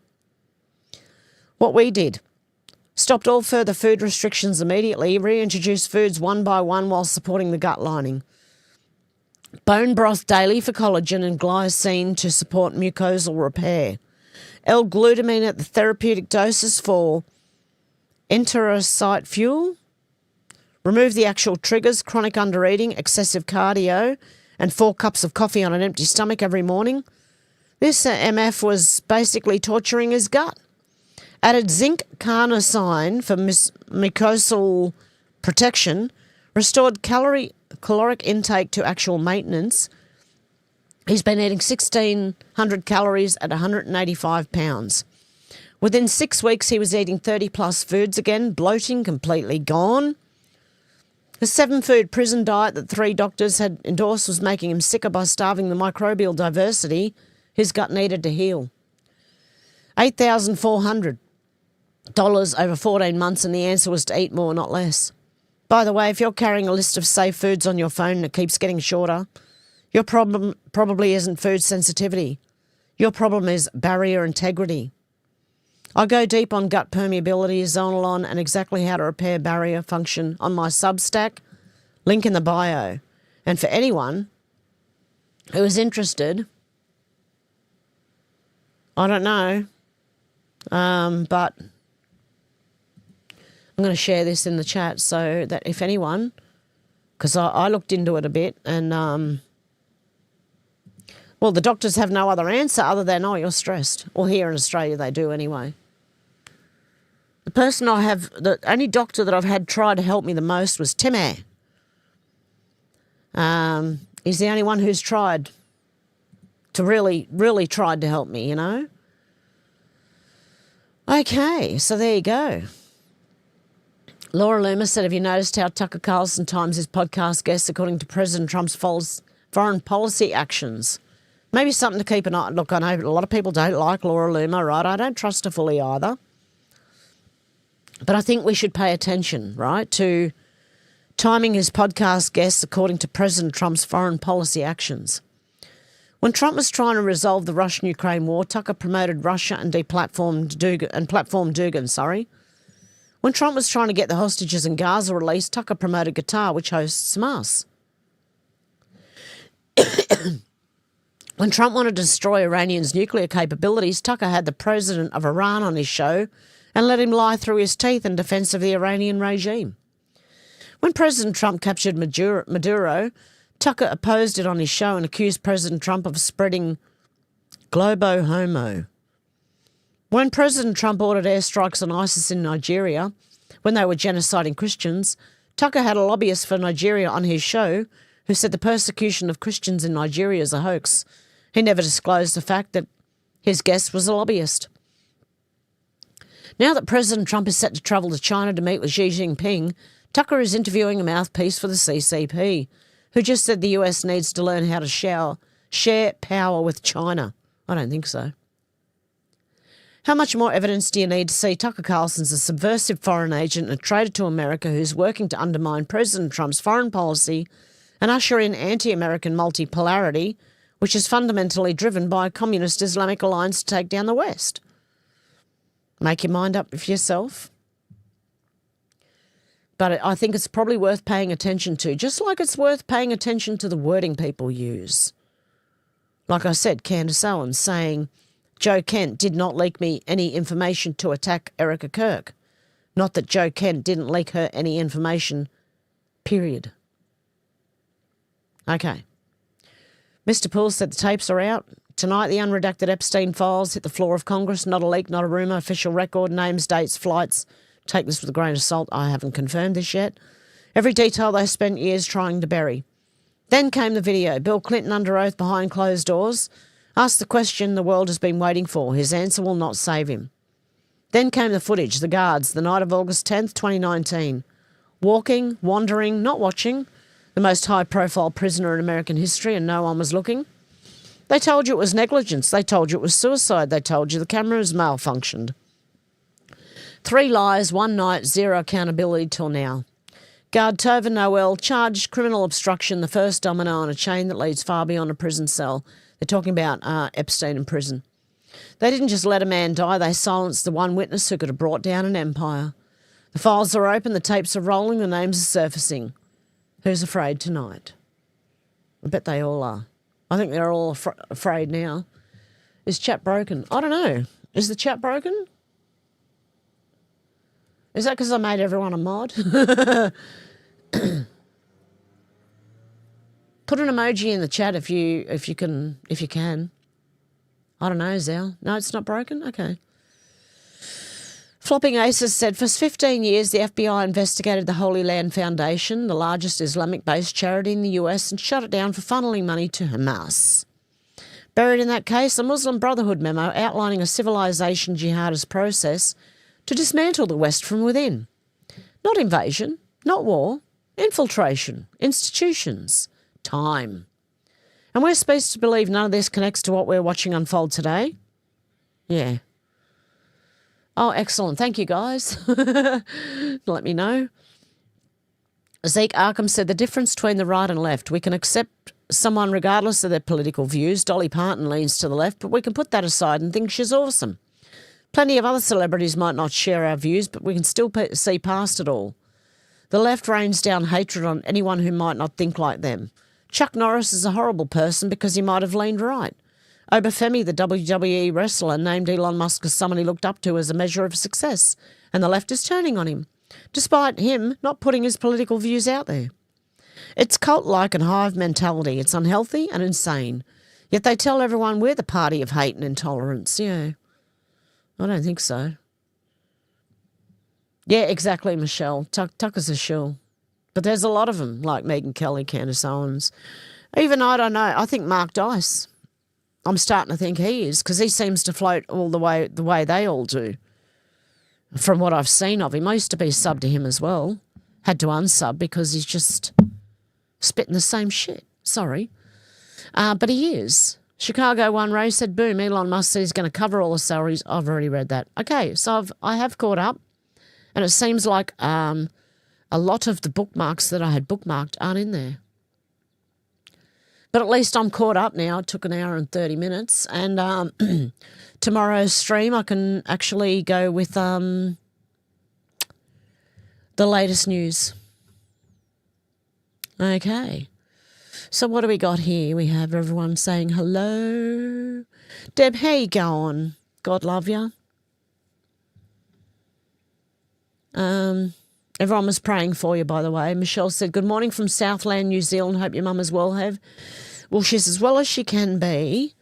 And I've got a feeling we're going to come to the point where, I don't know if you know, I've done a lot of research, I've had to, on dementia and Alzheimer's. And there is a point that they come to that they can't swallow anymore. Not even soft food, okay? It's the body shutting down, getting ready. And I think we are coming towards that point. Because I've noticed every time, she's only eating biscuits and chocolate, that's all. She won't eat dinner, she won't eat anything else, and it's a very small amount she's eating, and that's also normal for them to wind down on eating. Now, I think it's slowed down even more, and I did notice when she was trying to eat, she kept coughing. So I think, and once that does happen, when they can't eat anymore, they've got hours to possibly the longest, I think, was 3 weeks. So I don't know. I don't know how. She seems to be okay at the moment. Like she's talking. She's not up as much as she was. She's sleeping more and more. I'm hoping it's a peaceful passing for her, to be honest. I don't want to see my mum in pain, obviously. But yeah.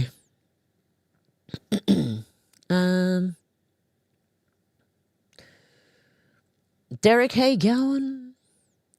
Deb said, how's your mum going? Heavy? Yeah, I just answered that one. God love you. Shane said, morning, fam. Hope the Lord's been blessing you all. Tasman, how you doing? Paul said, Deb, hope everything's okay.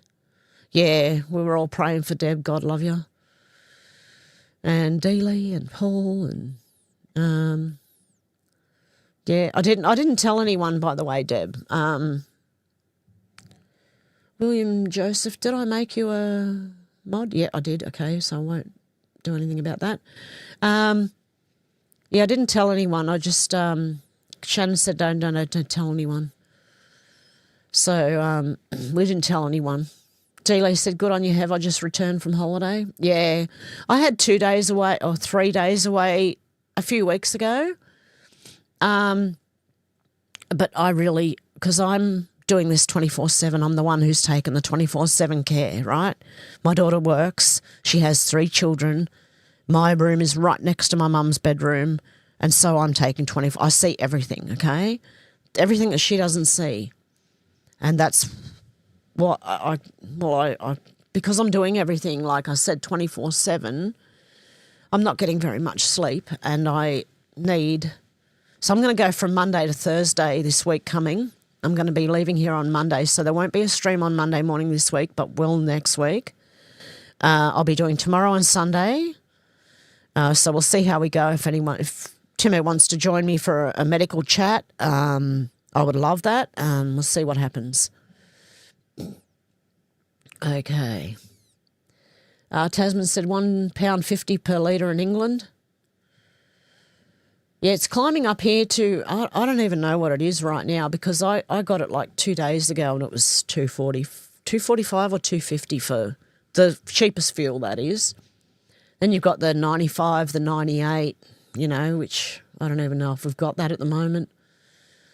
Deb said, still are in my house. My son is learning about his car. Oh, there you go. Good. Deb? Delay said, good to see you, Sherry. Zal said, media fear frenzy. I think partly, yeah, that's what's going on with the fuel. But I think our government is so incompetent that it wouldn't surprise me. But he'll still get all his fuel. And guess what? The government, they have travel expenses that they charge the taxpayer, so they don't have to pay for fuel. So it doesn't worry them if it goes up because the taxpayer's paying for it. Jeez. Zal said the doctors weren't intubating, they were masturbating. Oh, I think so. I don't know, that hospital, Lucy Letby, there's something wrong there. Paul said, Zal, I'm a master debater.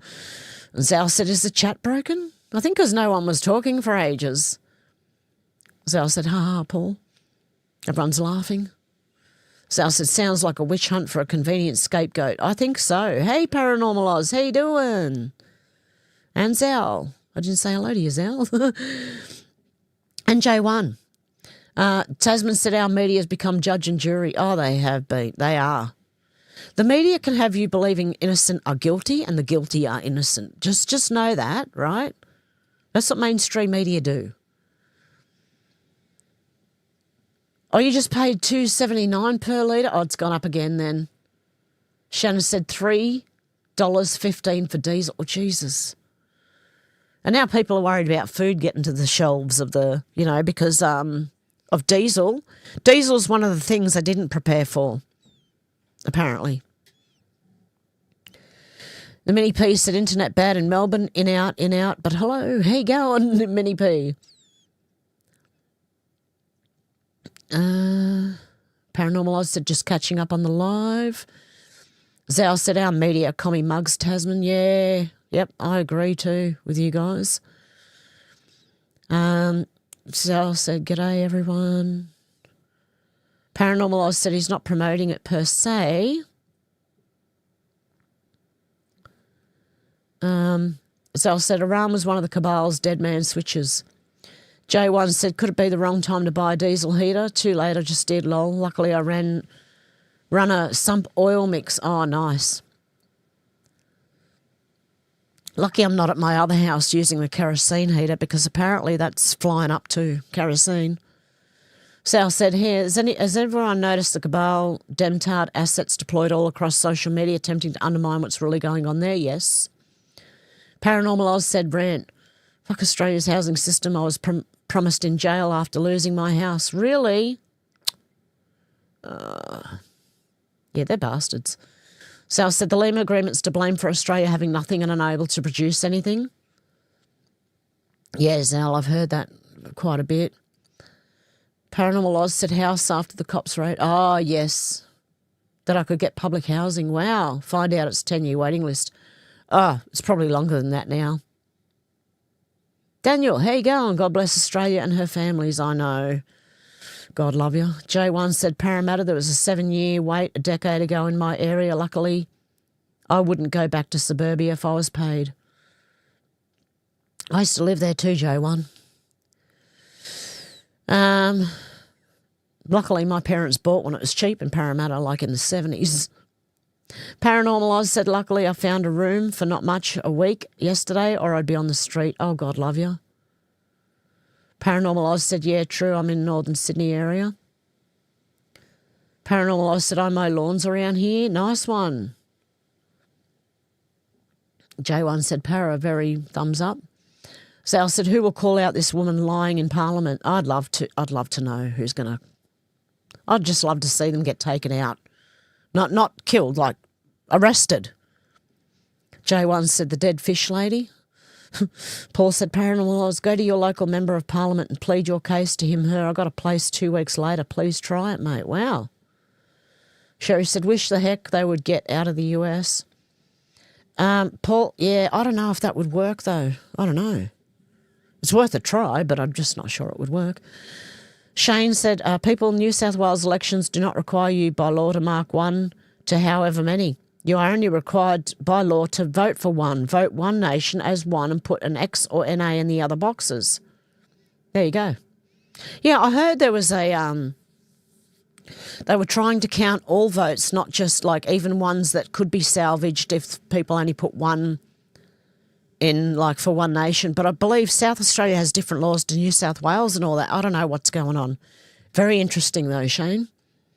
Shane said they use this to steal votes, people. Yeah. Paranormal Oz said, really? Wow, thanks, Paul. I will try. I don't know if they will help me as I refuse to get on the electoral roll, among other things, but nice. But thanks, mate, I will try. As Al said, Carlson was always sellout heavy. Yeah, his dad was CIA. I used to like him because he came to Australia and called out our government. That's why I liked him. Okay, sorry. Bad, Hev, bad. Oh, Paul said, good luck, Para. Sherry said, I think Tucker was possessed by that demon. He said attacked him. Something's not right with him. Well, see, that's the thing. I didn't hear that. I haven't watched him for a long time.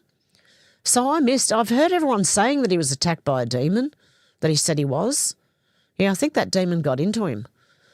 Shannon said, yeah, they're selling Ink the Machine is a list leader. Wow. Danielle said, Daniel, is it Daniel or Danielle? Daniel's looks like. What a present to the present. Just say if you're male or female, I'll know which way to pronounce your name. Sorry, it's hard sometimes, but I think it's Daniel. Shannon said they want to do it with your cats as well. Won't work unless you pay for the update or they'll shut. Do you mean cars? They will shut it down if you have too much to think. Shannon said, g'day and sorry doing chores and dishes. God love you. Bidet friendly. Bazza, how you going, Bazza? From Alabama. Deb said off to plan stormy send-off. Oh, God love you, Deb. Shannon said Tucker was always off the deep end. His father invented propaganda media. He lives near the Bidens. There you go.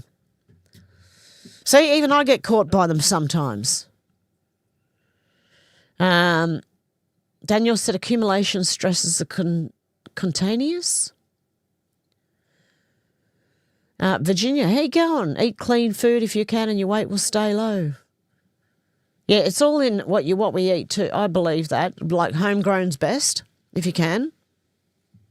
Everything should be organic on our shelves. We should not have to pay more for organic stuff. It should all be organic. Sherry said, putting it simple, extra fat puts a strain on your heart. It does, exactly. Yep, and Daniel said Hunger Games Muslim edition. And Shannon said, obviously hungry, give him halal Snickers bar. Daniel said constipation. Shannon said crying because he's being punished, not because he's sorry what he did. Exactly. He's sorry he got caught. That's what it is.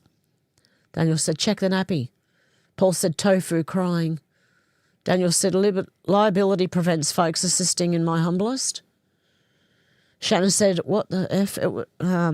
But it was only crippled, old, what was it? Where is it? Infidel, the Quran says I must do this thing. J1 said, do we have a national fuel crisis or do we have a national fool crisis? Fool crisis, not a fuel crisis, it's a fool crisis.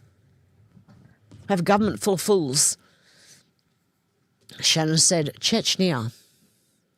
I didn't say Chechnya, did I?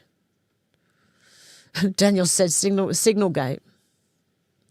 D-Lee said, I'm tired of all that too. Me too, honestly, D-Lee. I'm tired. But, like, it's not just this. It's my situation. Okay, I'm just wiping my nose with a tissue. Sorry, guys. Donald, how you going? I said, I'm late today. D-Lee said, not too late. Shannon said, shit the like button. What? You mean hit the like button? Yeah, don't poop on it. That's not good. Leslie, how you going? Ground force is about to go into Iran. D-Lee said, you first, Shannon. Sal said, it's clear Mr. Spear is here. Zal said, all the turds are floating to the surface for all to see. Yes, exactly. Daniel said, still provides key insights. Thank you for keeping the light on. God love you. Leslie said, Diego Garcia, Z-plane. Shannon said, the fog of war, Baghdad, Bob, levels of misinformation. Yes, it is at the moment. Yeah, Zal, this is all a stage show. Daniel said that it equalises pressure, the scream. Oh, there you go. Is that real? Leslie said that's the Fabian way. Daniel said blockade looks like the present Iran gave Trump in my humblest.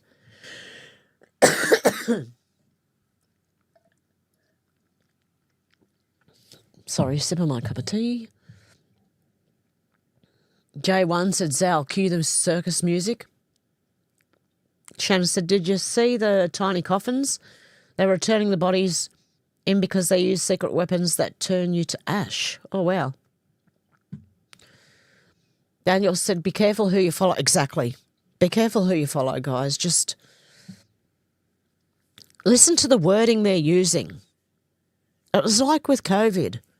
People died with COVID, not from or of COVID, right? With COVID. You got to understand how they use words to manipulate you. And by the way, I'm not a professional reporter. I'm not a professional anything. I'm someone who's just been waking up since 2008 and seen what I've seen and thought I've got to tell people. So I said I've seen demtards on social media defending Obama's pallets to cash to Iran, saying it was part of a failed arms deal. Oh, yeah, right. Here you go, Lou said. Shannon said Trump always looks like he's losing until suddenly he isn't. Yes. Daniel said James Corney. Exactly. Paul said be a leader, not a follower. J1 said Shannon, the art of war. Lucette said James Comedy. No, it was James Comey, James Corney. They called him all sorts to try not to implicate in paperwork. Shannon said be a pitcher, not a catcher. Lucette said Comey. Sal said no such thing as gravity. Shannon said, look, weak when you are strong, act strong when you are weak. Yep. Shannon said, call me now. Sal said, folks, look into what the sphere network is. Daniel said, self-sustaining energy system creating energy. Shannon said, red mercury, diglottion Nazi bell, or diglottion Nazi bell. Daniel said, it contradicts first law of thermodynamics. Was that the technical I was reading? Sal said the red mercury tech was a variation of Cabal tech, unfortunately. Shannon said China can't attack Taiwan now because they need oil to do it. Daniel said a deficiency. Shannon said cure for depressed. Lesbians, try dicks again. Nice one, Shannon. Yeah. J1. When I go to the city or town, my ears start ringing lately. I've noticed it's getting worse. Yeah, I've got that constantly. Sal said Laura has huge tracts of land. Sal said his chat broken, and everyone went no. Oh. Okay, I've gone too far back. Yeah, Tucker's a shill, said Michelle. Daniel said goods, no doubt. Donald said not broken on my end. Paul said Tucker's daughter. Tucker's daughter's a memory. Leslie Carter said, yes, my mother too. So sorry she passed 1 month into COVID lockdown. Oh, God love you, Leslie. Daniel said, God bless you and your mum. And Paul said, my mum went like that, Hev. Yeah, it's apparently a natural thing. I've been doing a whole lot of research on Alzheimer's and dementia as well, just to know what to expect. Yeah, and I think we're getting sort of close. And we also got approved for all types of care help as well, because she is that, that close. Sal said just paid $2.79 a litre. Yep, and Shannon said $3.15 for diesel. Rough. How you going? Rubbish trucks will stop soon. We'll look like India in every way. God help us. Shannon said Australia should be self-sufficient in everything again. No reason we can't accept deep state wants to control us. Exactly. Oh, Zal said that was 98 petrol. Okay. Donald said I just paid $3.79 per gallon here today in G8. Wow. Well, how many litres are in a gallon? 3.5. So if we're paying 270, say, per litre, times that by 3.5, and that's what we're paying per gallon in Australia. Dooley said $3.95 per gallon in Illinois. Wow. Donald said diesel was $5.59. Crazy. Well, our diesel's more expensive than our petrol, so it's $3. So times that by 3.5. It's around $10 a litre, or $10 a gallon, sorry, here in Australia. J1 said, Donald, 13 a gallon in Australia. Yeah, well, because some people say 3.5 litres to a gallon, others say 4. So if you times everything by 4, say the $2.70 per litre of fuel, now times that by 4. $3 a litre for diesel, times that by 4, and J1's right. Diesel in my area is $3.15 a litre. Ruff said Australia used to be self-sufficient. We used to manufacture everything in top quality. We did. Westpac Bank destroyed Australia. Ooh. See you in the NTs, they are, yep. Ruff said approximately $12 a gallon in Australia. There you go.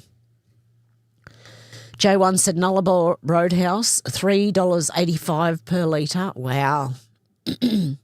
It's Daniel. Thank you very much. Just so I knew I was pronouncing it right. And it's hard to tell, especially when people don't have pictures, or I can't even see pictures anyway. Sometimes if people are male or female, you know. Shannon said lost leader. Donald said, I told people 3 years ago that the end of this movie would see a $10 a gallon fuel. It's time for the show to come to an end.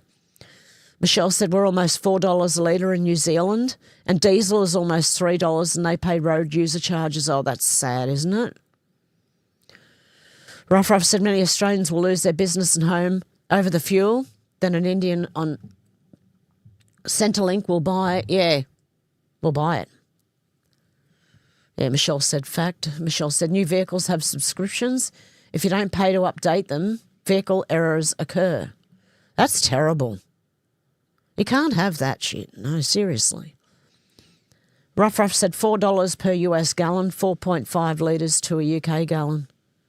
Oh, there you go. 4 litres per US gallon and 4.5 to a UK one. Thank you. Hey, MRE, how you going? Yeah, hit the like, guys. The Turbinator said, I've come from eyes. It's an eyes to see. How you going, guys? Okay, we have the Turbinator. We have James. We have Pork Chop. Oh, good on you, guys. Thank you very much, Eyes, for the raid. James, yep, we got, oh, God love yous. Mickey Mouse. Eyes, how you going? Thank you so much, Eyes, for that, for the raid. I appreciate that. I always wondered what a raid was. I've seen other people get them, but I've never had one myself. God love yous. Okay, well, with that, I'm sorry, guys. I'm about to end the stream. Oh, God love yous. So, yeah, I'll be back tomorrow anyway with a lot more news. I will be back on Sunday as well. Is that Mrs. Torb or Mr. Storb? Fancy seeing you and reprobates in here. God love yous. Thank you so much, Eyes. Oh, God love yous. Yes, I'll be back tomorrow morning, Sunday morning, and then I'll be off for 4 days or so. Pork Chop Media, you're a good boy. Oh, God love you. My cat's going berserk. Mickey Mouse. Good to see you guys. Anyway, I've got to go. I'm sorry. Much love to all of you, and I shall see you tomorrow, same time. Hope to see you there. Have a good one, guys. Bye.